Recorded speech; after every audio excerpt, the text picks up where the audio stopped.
আসসালামু আলাইকুম প্রিয় দর্শক শ্রোতা, যেখান থেকে আমার এই প্রতিবেদন দেখছেন সকলকে আন্তরিক শুভেচ্ছা অভিনন্দন। দর্শক, দেখতেই পাচ্ছেন একটা ঘাসের জমি থেকে ঘাস কাটা হচ্ছে। এই ঘাসটা হচ্ছে ইন্দোনেশিয়ান স্মার্ট নেপিয়ার ঘাস। দর্শক, 22 থেকে 25% প্রোটিন সমৃদ্ধ, নরম, রসালো, মিষ্টি স্বাদযুক্ত এই ঘাসটি। একটা সোপাতে অধিক পরিমাণ আপনার কাঁচা ঘাস পাওয়া যায় এই ঘাসটিতে। এই ঘাসটি ছাগল, ভেড়া, গারল এবং গরু, মহিষ, গাভী, যে কোনো গবাদি পশুর খুবই পছন্দের ঘাস। এটা মিষ্টি স্বাদযুক্ত, রসালো। এই ঘাসটা ইন্দোনেশিয়াতে বেশ আলোড়ন সৃষ্টি করেছে। এখন বাংলাদেশে ইন্দোনেশিয়ান স্মার্ট নেপের ঘাসা চাষ হচ্ছে।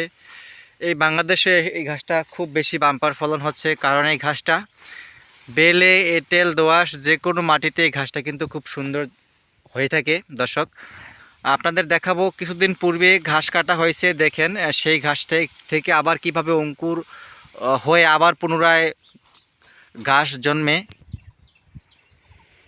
এই দেখতে পাচ্ছেন দর্শক, এখান থেকে আবার কিন্তু এই কিছুদিন পূর্বে কাটা হয়েছে, সেখান থেকে আবার পুনরায় ঘাস হচ্ছে। এই ঘাসের বৈশিষ্ট্য হচ্ছে আপনি যতবার ঘাসটা কাটবেন ঠিক ততবার আবার পুনরায় ঘাসে রূপান্তরিত হয়, বাম্পার ফলন পাওয়া যায়।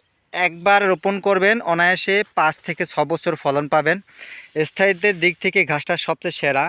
আপনি যত বেশি কাটবেন তত বেশি ফলন বাড়বে এই ঘাসটা। সেই জন্য এই ঘাসটা বাংলাদেশে আলোড়ন সৃষ্টিকারী নাম্বার 1 ঘাস। দর্শক, এখান থেকে আমরা ঘাসগুলা কেটে পরিপক্ক যে কাটিং অংশটুকু আমরা বিক্রি করে দেই। বাংলাদেশের বিভিন্ন জেলা উপজেলা প্রত্যেকটা এরিয়াতে এই কাটিংটা আমরা অনলাইনের মাধ্যমে, কুরিয়ারের মাধ্যমে সার্ভিস দিয়ে থাকি। আপনি যদি এখন এই ঘাসটি রোপণ করে না থাকেন, তাহলে বলবো স্ক্রিনে দেওয়া নাম্বারে যোগাযোগ করে আপনি এই কাটিং সংগ্রহ করতে পারেন। দর্শক, আমাদের কাছে রয়েছে হাইব্রিড জাতের বিভিন্ন বিদেশি জাতের কাটিং, যেমন জারা 1 হাইব্রিড, আমেরিকান, গুয়াতেমালা ইত্যাদি ইত্যাদি অনেক কাটিং রয়েছে। স্ক্রিনে দেওয়া নাম্বারে আপনি যোগাযোগ করে সংগ্রহ করতে পারেন। দর্শক, যদি ভিডিওটি ভালো লাগে থাকে অবশ্যই চ্যানেলকে সাবস্ক্রাইব করে পাশে থাকবেন। পরবর্তী ভিডিওর আপডেট পেতে বেল বাটনটি বাজিয়ে রাখবেন। তো সবার সুস্বাস্থ্য ও দীর্ঘায়ু কামনা করে বিদায় জানাচ্ছি। আল্লাহ হাফেজ।